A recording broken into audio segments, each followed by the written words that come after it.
hari igihe ugeraho ukibaza uti ese koko Imana iranyumva? Wagerageje gusenga cyane, ugerageza gukora ibyiza, ugerageza kwitwara neza, ariko ubuzima bwawe bukomeza kuba bumwe gusa budahinduka. Ibibazo byawe ntibigabanyuka, amafaranga urayashakisha buri munsi ariko ntuyabona, umutima wawe nturuhuka, uraremerewe cyane. None se ikibazo kiri hehe? Ese ni wowe ufite ikibazo cyangwa hari ukuri utajya ubwirwa? Abantu benshi batekereza ko gusenga cyane bihita bizana impinduka ku buzima bwabo, ariko kuri guteye ubwoba ni uku nguku. Ushobora gusenga imyaka 10 ariko ntuhinduke na gato. Yego, wabyumvise neza. Ushobora kuba uri hafi y'Imana ariko ubuzima bwawe buri kure cyane, ndetse n'impinduka ikaza bitinze. Kuki se ibi byose bibaho? Kuki hari abantu basenga ariko bagakomeza kubabara cyane? Kuki hari abantu bizera ariko bagakomeza kubaho mu bwoba? Uyu munsi ntitugiye kuvuga amagambo meza gusa kuri wowe, ahubwo tugiye kuvuga n'ibyo udashaka kumva. Tugiye kuvuga ukuri gukomeye, ukuri gushobora kuguhindura cyangwa se kukagutera kwibaza byinshi kurushaho. Niba witeguye kumenya impamvu ubuzima bwawe butarahinduka, komeza urebe iyi video yose kugeza ku iherezo. Icyumba cy'ibitekerezo TV, aho tuganira ku iyobokamana, ubuzima, inzira y'inzitane ndetse n'ubuhamya. Kurikira icyumba cy'ibitekerezo TV buri munsi. Abantu benshi bibwira ko ikibazo bafite ari ukudasenga bihagije, ariko si byo na gato. Ikibazo nyakuri kiri aha ngaha. Uburyo wowe ubaho n'uburyo usenga, ibyo bintu birahabanye cyane. Hari itandukaniro rinini cyane hagati yabyo. Kumva ukuri ndetse no kubaho mu kuri, ibyo bintu biratandukanye cyane kuri wowe. Ushobora kumva inyigisho nziza buri munsi ariko ubuzima bwawe ntibuhinduke. Ukamera nka wa muntu ureba video za siporo, akareba video z'abantu barimo gukora siporo buri munsi, ariko we ntiyigere na rimwe ajya gukora siporo. Ese uwo muntu azabona impinduka?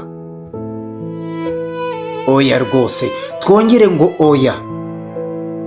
Ngiye kukubwira muri iyi video ikosa rikomeye cyane abantu benshi bakora. Ikosa rikomeye cyane rya mbere ni iri ngiri. Hari ukubaho ubuzima bwo kwiyereka abandi bantu gusa, ariko ubwo buzima urimo kubereka akaba atari bwo buzima bw'ukuri bwawe ubayeho. Abantu benshi bagira isura nziza cyane hanze, ariko imbere mu mitima yabo atari ko kuri guhari. Abo ngabo ku manywa baraseka, nyamara byagera nijoro hahandi biherereye bakarira cyane. Bavuga Imana ariko mu mitima yabo bafite ubwoba, bafite ishyari ndetse n'uburakari. Ibi byose bituma nta mahoro abaho mu mitima yabo. Aba bantu ntibashobora kubona impinduka habe na gato. Niba ushaka impinduka nyakuri, reka nkubwire icyo ukwiriye gukora.